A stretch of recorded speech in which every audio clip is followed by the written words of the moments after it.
नमस्कार आदरणीय दर्शकवृन्द, कार्यक्रम इमेज संवादमा यहाँलाई हार्दिक स्वागत छ।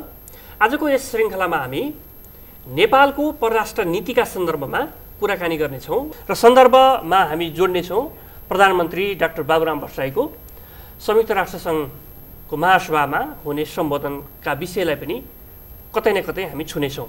र आज यसका लागि हामीसँग हुनुहुन्छ पूर्व राजदूत पनि भइसक्नु भएको छ, सँगसँगै नेपालको कूटनीतिक क्षेत्रका एकजना स्थापित नाम डाक्टर भेकबहादुर थापा हुनुहुन्छ। यहाँलाई कार्यक्रममा स्वागत छ। धन्यवाद। यसै गरी हुनुहुन्छ हामीसँग परराष्ट्र सम्बन्धका एकजना युवा जानकार सन्तोष शाह, उहाँलाई पनि कार्यक्रममा स्वागत गरौँ। हामी अहिले गणतन्त्रमा प्रवेश गरेका छौँ र गणतन्त्रको पनि एउटा सङ्क्रमणकालीन अवस्थामा छौँ। सँगसँगै हाम्रो संविधान निर्माणको यात्रा पनि जारी छ। एउटा परिस्थिति र व्यवस्था हामीले छोड्यौँ, राजतन्त्रको अन्त्य गरेर हामी गणतन्त्रमा प्रवेश गऱ्यौँ र यो बिचमा संविधानमा व्याख्या हुनुपर्ने, उल्लेख हुनुपर्ने हाम्रो परराष्ट्र नीतिका विषयमा जति बहस र चर्चा हुनु पर्दथ्यो त्यो नभएको हो कि भन्ने देखिन्छ। यो हामीलाई आवश्यकता नपरेर हो या हामीले त्यता ध्यान दिन नसकेका हौँ?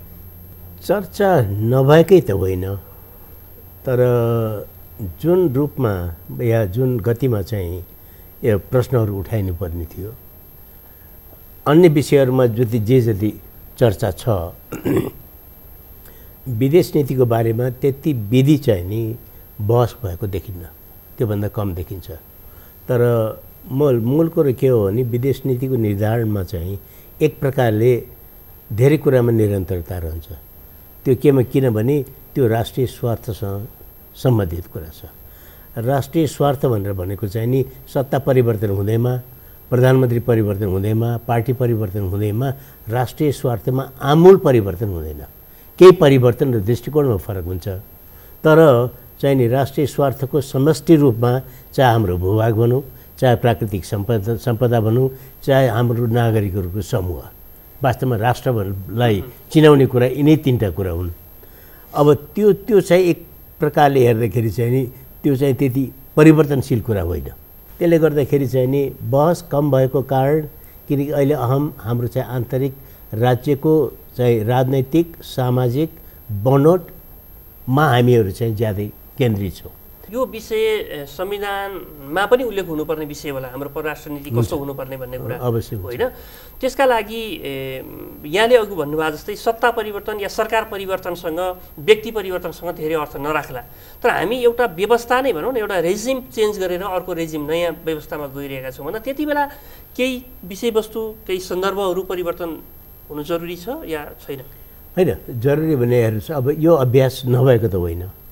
हाम्रो चाहिँ नि जुन संविधान सभा छ, त्यसको वैदेशिक मामला हेर्ने उपसमितिले विशेषज्ञदेखि लिएर विभिन्न व्यक्तिहरूलाई बराबर बोलाएर यसको बारेमा अभिलेख चाहिँ तयार गर्दैछ।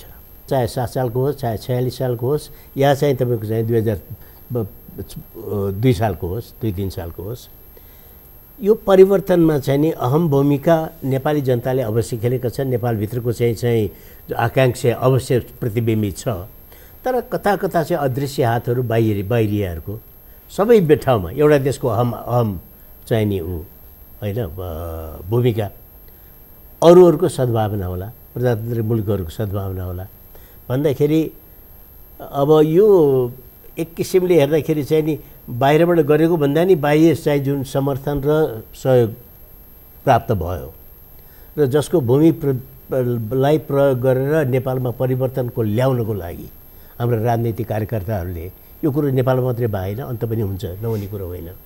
त्यसले गर्दाखेरि एउटा कस्तो परिस्थिति भयो भन्नुहुन्छ भने यो परिवर्तन पछि पनि अहिलेसम्म विदेश नीतिको सञ्चालनमा के देखिन्छ हामीले भन्दाखेरि एउटा असंलग्न, पञ्चशील, जुन कुरो 1950s मा त्यो जब चाहिँ कलोनियल रुल भन्छ उपनिवेशको चाहिँ अन्त भयो र नयाँ नयाँ राज्यहरूको चाहिँ जन्मिए, एसियामा, अफ्रिकामा, ल्याटिन अमेरिकामा, इभन युरोपमा, युगोस्लाभिया जस्तो, त्यो बेलाका चाहिँ नि सङ्घर्षले हारेका नेताहरूले चाहिँ नि हामी विश्वमा अहिले भएको चाहिँ शीत युद्ध र द्वन्द्वको बिचमा पर्न चाहन्नौँ, हामी स्वतन्त्र परराष्ट्र नीति अपनाउन चाहन्छौँ, त्यसको एउटा समूह हामीले खडा गर्नु पर्यो भनेर असंलग्न ऊ आयो। अहिले त्यसको चाहिँ त्यति त्यो जल्दोबल्दो संस्था छैन। तर त्यो बेलामा त्यसले एउटा के गर्यो भन्नुहुन्छ भने हामीहरू जस्तो मुलुकलाई चाहिँ नि छुट्टै एउटा भिन्नै अस्तित्व र पहिचान चाहिँ नि छुट्टै अस्तित्व र पहिचानको साथसाथै चाहिँ विदेश नीतिको सञ्चालनमा एउटा चाहिँ अरूहरूको पनि एउटा चाहिँ आडबल भयो, एउटा समूहको आडबल भयो। 33 वर्ष मुनिका चाहिँ यङ केही लिडरहरूलाई चाहिँ एउटा यो अन्तर्राष्ट्रिय सम्बन्धमा चाहिँ प्रभाव दिन सक्ने खालका युवाहरूको सूचीमा तपाईँको पनि नाम परेको छ। यो खबर आइरहँदाखेरि र नेपालको चाहिँ हामी जुन खालको भू राजनीतिक बनोटमा हामी बाँचिरहेका छौँ र हामी वर्षौँदेखि जुन खालका समस्याहरूलाई झेलिरहेका छौँ, यो सबै कुरा हेरिरहँदाखेरि यो एउटा उदाउँदो कूटनीतिक छवि बनाउनका लागि कति पापड पेल्नुपर्ने हुनसक्छ भन्ने लाग्छ। मलाई एउटा खुसीकै कुरा हो कि अमेरिकाको वासिङटन डिसी राजधानीबाट चाहिँ यस्तो एउटा सम्मान पाउनु यसले के देखाउँछ भने नेपालमा पनि युवाहरू कूटनीतिमा इन्ट्रेस्ट राख्दै रहेछन् र उनीहरूलाई पनि हामीले विश्वले चाहिँ वेलकम गर्नुपर्छ, स्वागत गर्नुपर्छ, उनीहरूको पनि कुरा सुन्नुपर्छ भनेर चाहिँ त्यसलाई मैले त्यसरी लिएको छु। हाम्रो विदेशी मामिला त नयाँ होइन, संविधान नयाँ लेख्दैछौँ। विदेशी मामिला त हाम्रो 60-70 वर्ष अगाडिदेखिकै र निरन्तरता हामीले दिइराखेका छौँ र विदेशी मामिलामा किन छलफल भइरहेका छैन भने किनभने एउटा निकै नै विशेषज्ञहरूको आवश्यक पर्ने विषय हो र हामी चाहिँ एउटा कुरामा के भाग्यशाली थियौँ भने हाम्रो बुवाको जेनेरेसन जस्तो मेरो बुवाको र हजुरबुवाको जेनेरेसनमा चाहिँ धेरैजसो व्यक्तिले चाहिँ विदेशी मामलामा चासो पनि लिए र मुलुकको स्वार्थमा, मुलुकको चाहिँ हितमा चाहिँ थुप्रै नीतिहरू बनाए र त्यसको एक किसिमले हेर्ने भने नेपाल चाहिँ नेपालको मित्रता लगभग सबै मुलुकसँग छ। हामी क्रिस्चियन मुलुकसँग पनि मित्रता राखेका छौँ, ज्युविस मुलुकसँग पनि मित्रता राखेका छौँ र मुस्लिम मुलुकहरूसँग पनि मित्रता राखेका छौँ। धेरै मुलुकहरूले यो यति सुविधा चाहिँ पाउँदैन। तपाईँले नेपालमा रहेका विदेशी राजदूतहरूसँग र तिनका केही अधिकृतहरूसँग कुराकानी गर्नुभयो र नेपालको टेलिभिजन टक सोहरूमा त्यो एउटा फरक शैली पनि थियो। त्यो उहाँहरूसँग कुराकानीबाट तपाईँले के पाउनुभयो? उहाँहरूले नेपाललाई हेर्ने दृष्टिकोण के रहेछ? जति पनि विदेशबाट राजदूतहरू आउनुहुन्छ यहाँ उहाँहरू करियर डिप्लोमेट भएर आउनुहुन्छ।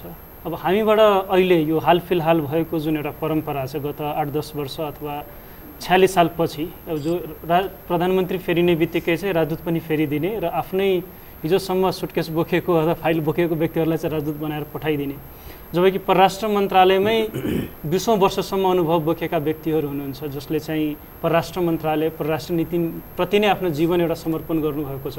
उहाँहरूको चाहिँ क्यापासिटी, उहाँहरूको हुनर भन्छ जसलाई, त्यसलाई चाहिँ नकारेर चाहिँ आफ्नो आसेपासेलाई चाहिँ पठाइदिने जुन परम्परा छ त्यो चाहिँ बाहिरबाट यता आउँदाखेरि त्यस्तो परम्परा मैले देखेको छैन। प्रायः जस्तो जति पनि राजदूतहरूलाई मैले अन्तर्वार्ता लिने मौका पाएँ, एउटा सुअवसर पाएँ, मैले उहाँहरूको सिभी हेर्दा कमसेकम 30 वर्षको एभरेजमा जति पनि राजदूतहरू हुनुहुन्छ 30 वर्षको अनुभवमा उहाँहरू एउटा खारिसक्नु भएको हुन्छ आफ्नो विषयमा चाहिँ। मेरो विचारमा गत केही वर्षमा चाहिँ एकदमै बोल्ड स्टेप एउटा अलिकता राजनीतिलाई नै उथलपुथल गर्ने चाहिँ डिप्लोमेटिक इन्टरभेन्सन भनौँ अथवा नेपाली जनताको एउटा भावनालाई सहयोग भनौँ अथवा त्यति बेलाको सरकारको चाहिँ विद्रोह भनौँ, त्यसलाई जसरी लिनुहुन्छ त्यति बेला चाहिँ भएको थियो।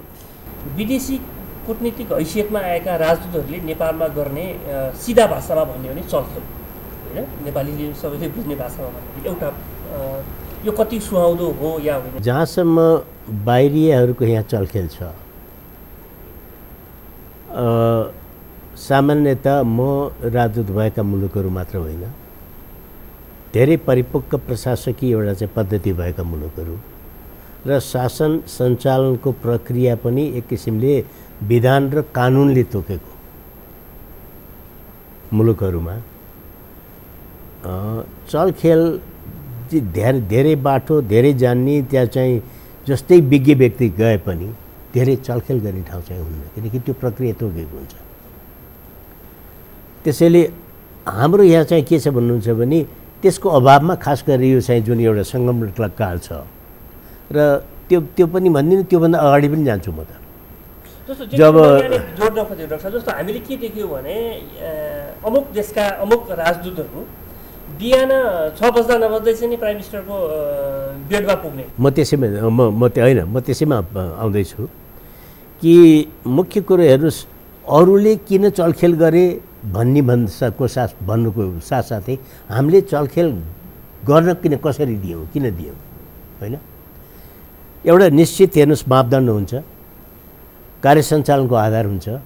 अब म दिल्लीमा राजदूत भएर बस्दाखेरि मैले चाहिँ के गरेँ, प्रधानमन्त्रीलाई या कसैलाई भेट्न पऱ्यो भने राजदूत भएर नियुक्ति भएको दोस्रो दिन मलाई चाहिँ चिफ अफ प्रोटोकलले बोलाएर के भन्नुभयो भने प्रधानमन्त्री, प्रधान न्यायाधीश, राष्ट्रपति, उपराष्ट्रपति र परराष्ट्र मन्त्रीलाई भेट्न तपाईँ चाहनुहुन्छ भने हामी मार्फत बाहेक अन्य हामी या डेस्क चिफ अफ प्रोटोकल या चाहिँ नेपाल हेर्ने डेस्कको माध्यमबाट मात्रै जानुहुन्न, हामी तपाईँलाई आग्रह गर्छौँ भन्यो। त्यो आग्रहको पछाडि के थियो भने त्यो बाटो बिराएर म अर्को बाटोबाट लगाएँ भने मलाई उनीहरूले अर्कै दृष्टिकोणले हेर्थे। तर हामी कहाँ कस्तो व्यथिति भयो भन्नुहुन्छ भने कि विदेशी भन्ने बित्तिकै सबै टाउकोमा बोकेर हिँड्नुपर्ने। उनीहरूले तपाईँको राजदूत नियुक्त भएर चाहिँ काठमाडौँ एयरपोर्ट झर्न पाएको छैन चाहिँ अमुक नेताहरूको कोठामा होइन, त्यही भन्छु, शैली हामीले अपनाइरहेको छौँ। उनीहरूले चलखेल गर्न चाहने अस्वाभाविक होइन, तर हामीले आफ्नै एउटा अस्तित्व, आफ्नो एउटा चाहिँ आत्मसम्मान नरहने गरेर खेल्न दिने अर्को पाटो हो। त्यसमा नेपालका नेताहरू चाहिँ बहुसङ्ख्यक नेताहरू गिल्टी छन्। हेर्नुहोस्, यो ठाउँ चाहिँ हामीले दिएको हो। म एउटा हामीले म एउटा उदाहरण दिन्छु।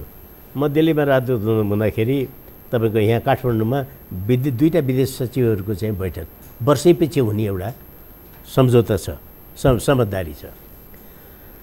त्यो क्रममा म पनि यहाँ आएको थिएँ र एउटा जुन कूटनीतिक मर्यादा बमोजिमको एउटा कार्यतालिका बनेको थियो। उहाँ ब्याउनुहुन्छ, बिहान 10:30 बजे परराष्ट्र सचिवसँग भेट्ने, आफ्नो समकक्षीसँग भेटेपछि त्यसमा भएका निष्कर्षहरू गएर चाहिँ विदेश मन्त्रीलाई चाहिँ अवगत गराउने र विदेश मन्त्रीले पनि गएर चाहिँ नि प्रधानमन्त्रीलाई अवगत गराउने र दिउँसो 3:30 बजे प्रधानमन्त्रीलाई भेट्ने भन्ने कार्यतालिका थियो। म त्यो दिल्लीमा हुँदा नै निर्णय भएको कुरो थियो। बिहान म आफ्नो घरमा उठ्न पाएको छैन, म टेलिफोनमा म के सुन्छु भने 7 बज्नुभन्दा अगाडि नै भारतीय राजदूतले विदेश सचिवलाई लिएर चाहिँ प्रधानमन्त्रीको बेडरुममा गइसक्नुभयो। आफ्नो आत्मसम्मान राख्न नचाहने व्यक्तिहरू त्यो सम्मानित ठाउँमा पुगेर यो गर्दाखेरि उनीहरूले चाहिँ नि आफूलाई मात्रै अवमूल्यन गरेको होइन, मुलुकलाई नै अवमूल्यन गरेको। हेर्नुहोस्, त्यसबाट पार पार्न पाउन नसकुन्जेलसम्म, त्यो प्रक्रिया र त्यो चरित्रको चाहिँ नि ऊ नहुन्जेलसम्म चाहिँ हेर्नुहोस्, यो विदेश नीतिको चाहिँ जुन एउटा अहिले देखेको छताछुल्ल भएको छ नि विदेश नीति, एउटा चाहिँ कुनै दूतावासको चाहिँ सेकेन्ड सेक्रेटरी, फर्स्ट सेक्रेटरी, राजदूतको कुरा छोडिदिनुहोस्, ले कसैलाई भेट्न चाहन्छु भन्यो भने जुन बेला जसले जहाँ पनि भेट्छ र त्यसको लेखा रहन्न, त्यसको उत्तरदायित्व के हो, त्यसले के कुरो भन्यो, त्यसको के इम्प्याक्ट पर्छ भन्ने कुरो विदेश मन्त्रालय भएको त्यसको मूल जिम्मेवारी त त्यो हो नि। कहाँ लैजान्छ यो बाटो हेर्दाखेरि हामीलाई? यो हेर्नुहोस्, यसले विचलित पार्ने बाहेक के छ र? अहिले जुन एउटा योभन्दा अगाडि राजदूत आउनुभएको थियो हाम्रै छिमेकीबाट, उहाँले ओहदाको प्रमाणपत्र पेश गर्नुभन्दा अगाडि प्रधानमन्त्रीलाई भेट्नुभयो। यो कुरो चर्चा पनि चल्यो होइन, चले पनि। हेर्नुहोस्, सञ्चार माध्यम चाहिँ नेपालमा एउटा चाहिँ मैले के देखाएको छु भन्नुहुन्छ भने 46 सालपछि सञ्चारको जुन विकास भयो, जुन बौद्धिक अभ्यासमा र विश्लेषणमा चाहिँ विभिन्न युवाहरू लागेका छन्, उनीहरूले कसैलाई छोडेको छैन। तर तपाईँको के गर्नुहुन्छ, सुनेर पनि नसुनेको जस्तो गर्ने व्यक्तिलाई तपाईँले चाहिँ नि बुझाउन सक्नुहुन्न। हाम्रो राजनैतिक कर्मीहरूलाई एउटा आचार संहिता चाहिएको छ।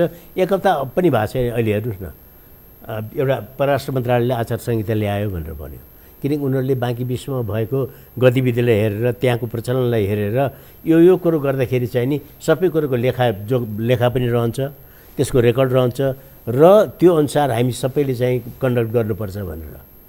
तर त्यहाँ अहिले नै प्रधानमन्त्रीले चाहिँ भेट्दाखेरि कुन व्यक्ति कहाँ थियो, के थिएन भन्ने कुरो आचार संहिता बनाएर त्यसको अधीन, त्यसको अनुशासन अपनाउन नचाहने नेतृत्व वर्गलाई तपाईँले के गर्नुहुन्छ?